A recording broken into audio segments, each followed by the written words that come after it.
Abay, kung hindi rin lang po kayo maselan sa ulam at ang gusto niyo lang po yung mga simple at parang lutong bukid katulad ni Ria, ito na lang po lutuan nyo at subukan nyo.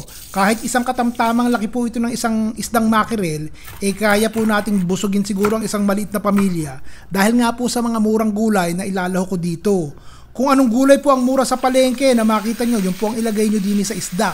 Pinagulong ko lang po sa harina nang hindi po matilansik habang piniprito ko ng maigi hanggang matusta. At ngayon po hinahango ko na at isasantabi po muna natin yan.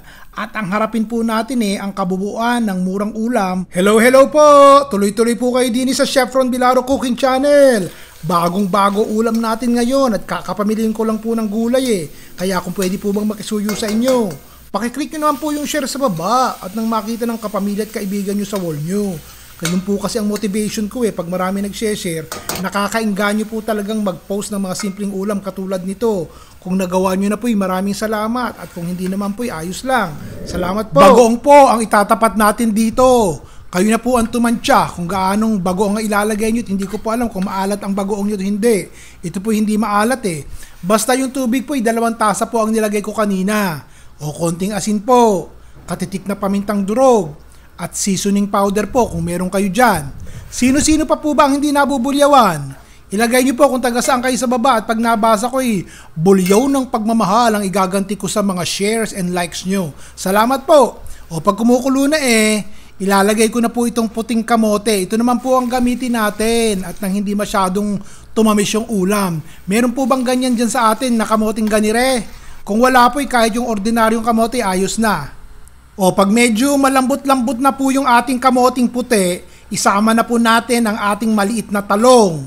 Ilagay na rin po natin ang kalabasa. O sabi po ng ilan, kung nahihirapan po daw kayong magbalat ng kalabasa, ilagay nyo na lang po yung balat at may nutrients din po yun. Basta hugasan nyo ng maayos, katulad po ni Reo. Kapag kumukulo na po, tikman nyo na po muna at kung ayos na po ang lasa, ilagay na po natin ang ating malunggay. O isa pang masustansyang gulay yan na medyo naihingi na nga sa kapitbahay Isunod nyo na po yung saluyot. Naku po mga adeng, shout out po sa mga Ilocano nating kaibigan dyan. Kumusta po kayo? O eto po ang saluyot, ang paboritong gulay ng mga kaibigan kong adeng. Kung nakasaing na po, gayak na mga bata at si Sir nasa hapagkainan na ilagay nyo na po itong ating piniritong isda. Lagyan nyo po ng 2 siling panugang at nang medyo may sipa ng konti yung anghang. O ganun lamang. Diskartihan lang po, di po ba? Ang mga gulay nilahok natin mura-mura. Isang katamtamang laki ng mackerel na ipinrito, may konting sabaw, mainit ang sinaing. Ano po ba? Ayos o paltos? Pakibanggit nga po sa baba. O bukas po ulit, gagalingan po natin yung simple lamang at madaling lutuin at magugustuhan ng pamilya nyo. Kayo po ang boss Ayos! Ron Vilaro!